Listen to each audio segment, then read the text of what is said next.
नमस्कार, मेरा नाम है विदुषी दीवान और आप देख रहे हैं जंगल तक। आज जंगल तक में हमारे साथ एक विशेष अतिथि जुड़े हैं, अनुराग शुक्ला जी।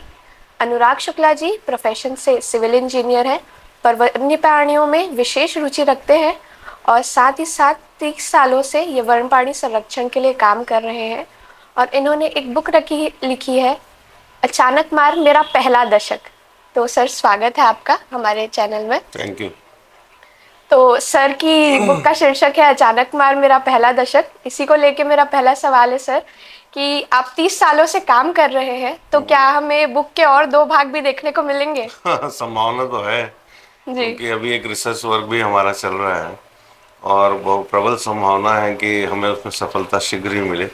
जी। और अभी विगत 15 साल से मैं उस रिसर्च पे लगा हुआ हूँ। जी। तो अचानक मार के एक विशेष हिस्से में ही मैं काम कर रहा हूँ और मुझे आशा है कि आने वाले समय में निश्चित रूप से उसके फोटोग्राफ हो जाएंगे और एक बहुत महत्वपूर्ण प्राणी के बारे में सभी लोगों को जानकारी प्रदान लगेगी। जी सर, जैसा कि आपने अपनी पुस्तक में लिखा है, आपने अपनी माता जी का जिक्र किया है, तो उनसे आपकी वन्य प्राणी में कैसे रुचि बढ़ी? उनका बचपन वन क्षेत्रों में डोंडी लोहारा के पास के एरिया में गुजरा। जी। और उनके बचपन के समय में बाघ का आ जाना या फिर उनके जो कर्मचारी होते थे जंगल में किसी काम से जाएं तो कभी चीते के बच्चे को ले आए, जी। कभी हिरण के बच्चे को ले आए, तो जी। उसका फिर लालन पालन करना। तो इस तरह की घटनाएं उसे बहुत से सुनने मिलती थी, जी। तो एक रुचि बनी हुई थी। फिर 89 में मेरा अचानक मार अकस्मात जाना हुआ और फिर ये सिलसिला चलता रहा। जी। सर, जैसे कि आप वन क्षेत्रों में भ्रमण करते हैं, उस समय लोकल कम्युनिटी से इंटरैक्ट करना एक चैलेंज माना जा सकता है, क्योंकि वो ज़्यादा जल्दी घुलते-मिलते नहीं हैं।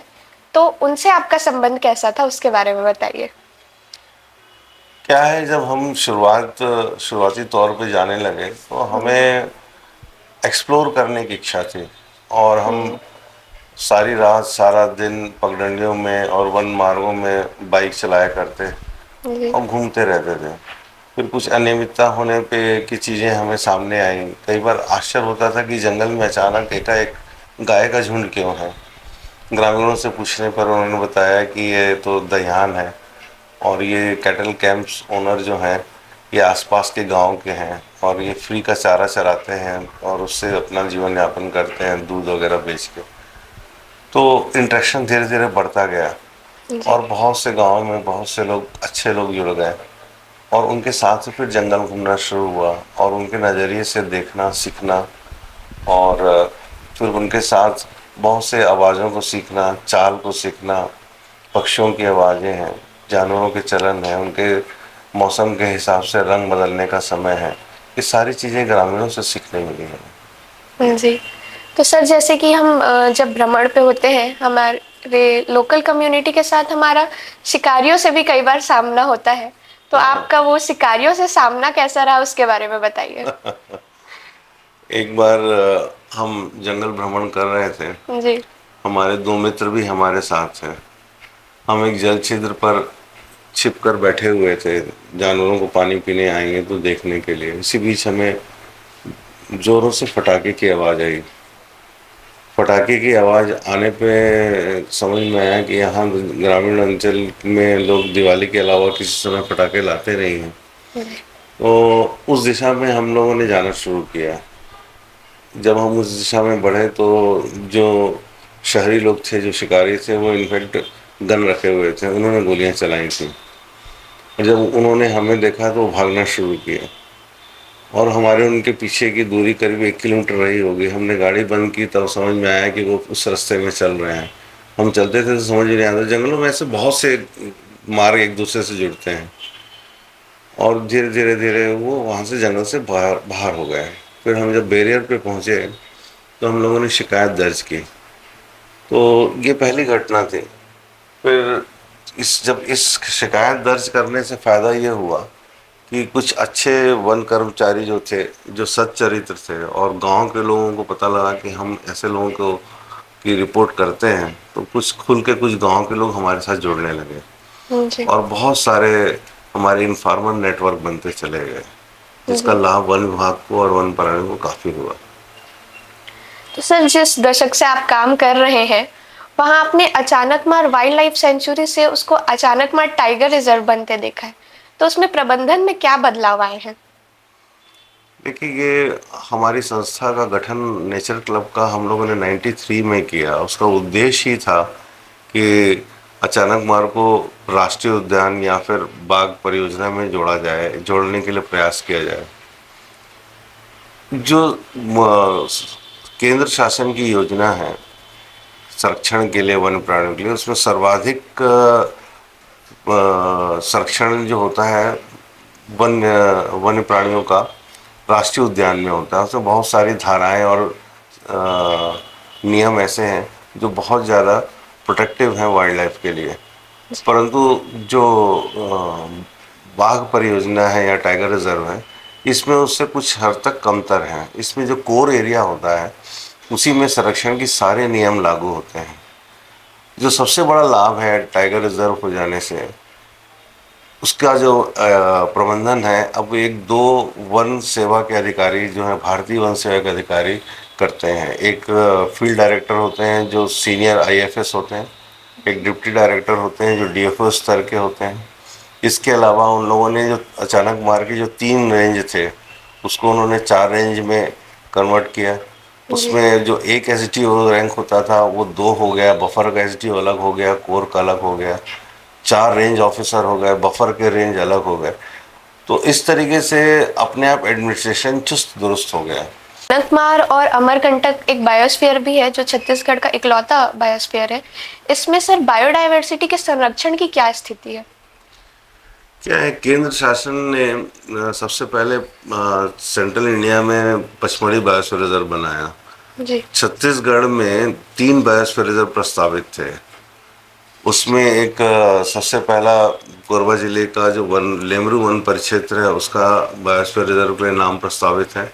जी। उसके बाद पाली जो क्षेत्र है चतुर्गढ़ का, उसका भी नाम बायोस्फीयर रिजर्व में प्रस्तावित है। तीसरा नाम अमरकंटक का जो क्षेत्र है, या बोलना चाहिए मध्य प्रदेश और अचानकमार जो छत्तीसगढ़ में आता है, इन दोनों को मिला के लगभग 2500 स्क्वायर किलोमीटर को बायोस्फीयर रिजर्व क्षेत्र घोषित किया गया। बेसिकली बायोस्फीयर रिजर्व की जो अवधारणा है उसमें उनका जो मोटिव है कि जो भी चीज़ें हैं, चाहे वो खेती हो, चाहे पेड़ पौधे हों, चाहे ग्रामीण हो, चाहे वन्य प्राणी हो, वो जैसी हैं यथावत स्थिति में मेंटेन किया जाए और उत्तरोत्तर उसमें सुधार किया जाए। परंतु इस अवधारणा के लिए केंद्र शासन की ओर से बहुत ही कम दबाव है, बहुत ही कम निधि है, इसलिए लगातार इसमें डाउनफॉल होता जा रहा है। क्योंकि अभी तक हमने पाया है इस 20-25 साल में कि जो भी बायोस्फीयर रिजर्व के अधिकारी आते हैं वो एक साथ 4-4, 5-5 प्रभार में होते हैं। स्वतंत्र प्रभार उन्हें दिया नहीं जाता, उनके पास निधि नहीं होती, तो उसमें विकास का दर जो है बहुत क्षीण है। जी सर, जब हम वन्य प्राणियों की बात करते हैं तो कई बार कुछ अजीब अवधारणाएं सुनते हैं हम जो लोकल कम्युनिटी में रहती है। तो ऐसी एक अजीब या अनोखी धारणा जो आपने सुनी हो उसके बारे में बताइए। ट्राइबल्स के बीच में, जी। ट्राइबल्स में देखिए, एक हमारे देश में जिस तरह से ज्योतिष और एस्ट्रोलॉजी को लोग मानते हैं और ये एक ऐसी विद्या है जो मैथमेटिकल है, उसी तरह आदिवासियों के बीच परंपरागत एक विद्या है जिसमें वो लोगों का इलाज करते हैं, चाहे वो औषधि से हो या अपने झाड़ फूक से, जिसका सामान्य भाषा में झाड़ फूक बोला जाता है।